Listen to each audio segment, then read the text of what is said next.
వికాస కృత్యములు, ఆపదలు. ప్రతి నిర్దిష్టమైన వికాస దశలో ఒక వ్యక్తి నుండి ఎటువంటి ప్రవర్తనలను సమాజం ఆశిస్తుందో వాటిని వికాస కృత్యములు అంటారు. వికాస కృత్యములు అను భావనను మొదటగా ప్రవేశపెట్టిన వారు రాబర్ట్ జేమ్స్ హవింగ్ హారెస్ట్, అమెరికాకు చెందినటువంటి వ్యక్తి.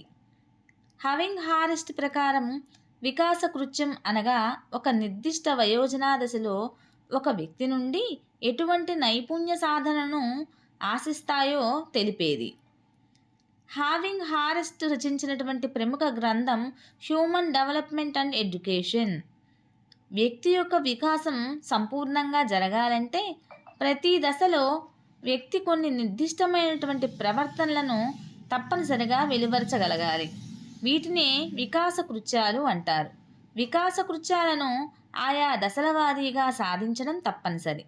తర్వాత వయోస్థాయి వికాస కృత్యాలు ఎదుర్కోవాలి అంటే దానికి పూర్వం వయోస్థాయి వికాస కృత్యాలను విజయవంతంగా పూర్తి చేసి ఉండాలి.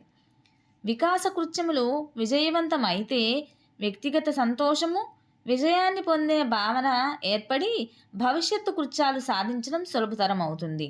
పరాజయం పొందితే వ్యక్తిగత బాధ, సామాజిక తిరస్కరణ, భవిష్యత్తు కృత్యాలకు ప్రతికూలత ఏర్పడతాయి. ఇక ఆటంకాలు, విపత్తులు. వికాస కృత్యాలను సాధించడంలో వ్యక్తికి ఎదురయ్యే శారీరక, మానసిక, సాంఘిక, నైతిక, ఉద్వేగపరమైనటువంటి అవరోధాలను ఆటంకాలు లేదా విపత్తులు అంటారు.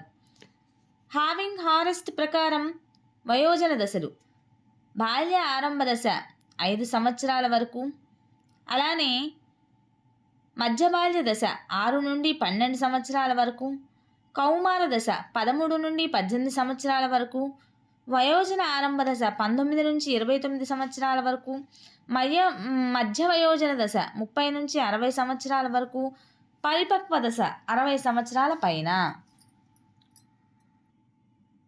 ఇక బాల్య ఆరంభ దశ వికాస కృత్యములు, వాటి యొక్క ఆటంకాలను చూద్దాం. 1. నడక నేర్చుకోవడం. 2. ఘనాహారం తీసుకొనుట, మాట్లాడడం నేర్చుకోవడం, విసర్జన క్రియలో అదుపు సాధించుట, లింగ భేదాలు గుర్తించుట, చదువుకు సంసిద్ధులవుట, శారీరక స్థిరత్వం ఏర్పడడం.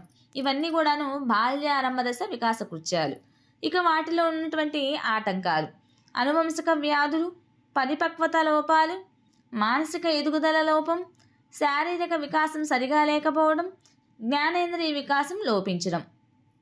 నెక్స్ట్, మధ్య బాల్య దశ వికాస కృత్యాలు: సమవయస్కులతో వ్యవహరించడం నేర్చుకొనుట, జట్టు కృత్యాలు ఏర్పరచుట, సాధారణ ఆటలకు అవసరమైనటువంటి భౌతిక నైపుణ్యాలు నేర్చుకొనుట, చదువుట, రాయుట, అంకగణితము, పాఠశాలల విషయములను అభ్యసించుట, దైనందిన జీవితానికి తప్పనిసరి అయినటువంటి భావనలను పెంపొందించుట, అలానే వ్యక్తి స్వేచ్ఛను సాధించుకొనుట, నీతి నియమాలు, విలువలను వ్యక్తి అభివృద్ధి చేయుట.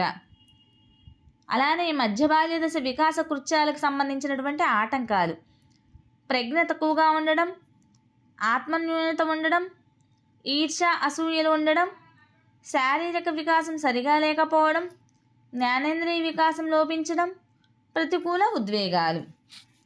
ఇక కౌమార దశ వికాస కృత్యాలు: ఆడవారు, మగవారు పరిపక్వమైనటువంటి సంబంధంను కలిగి ఉండడం, తమ సామాజిక పాత్రను తగిన విధంగా పోషించుట, భావోద్వేగ స్వాతంత్రమును పొందుట, ఆర్థిక స్వేచ్ఛ తగిన భరోసా పొందగలుగుట, వృత్తిని ఎంపిక చేసుకొని సంసిద్ధమవుట, బాధ్యతాయుత పౌర జీవనాన్ని సాగించుట, వివాహం చేసుకొని కుటుంబం జీవనం సిద్ధపడుట, నీతివంతమైన విలువలు కలిగి అందరికీ మార్గదర్శకమై ప్రవర్తనను కలిగి ఉండుట.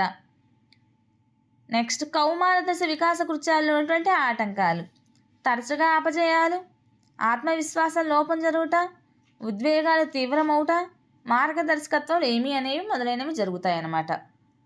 సో టీచర్స్, మీకు కనుక ఈ వీడియో నచ్చినట్లయితే ప్లీజ్ లైక్ చేయండి, షేర్ చేయండి, సబ్స్క్రైబ్ చేయండి.